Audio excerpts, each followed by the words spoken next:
Isang matapang na pahayag ang binitawan ni Officer Candidate School Commandant Colonel Harold Cabunok kaugnay sa isyu ng personal loyalty ng mga sundalo. Nilinaw niya na hindi sapat ang dagdag na benepisyo para ipagpalit nila ang kanilang katapatan, lalo na kung ito'y para lang sa isang tao.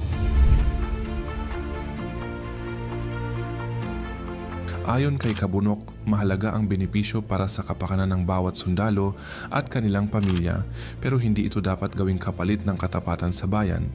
Aniya, ang tunay na sundalo ay nanunumpa ng serbisyo sa bansa at sa konstitusyon, hindi sa kung sino mang nakaupo sa kapangyarihan.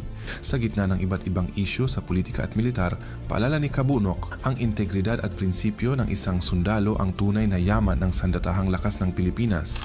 Ang sinabi ni Colonel Harold Cabunok ay paalala sa ating lahat, lalo na sa mga nasa uniforme, na ang katapatan ay hindi dapat nabibili kahit gaano pa kalaki ang benepisyong ibinibigay.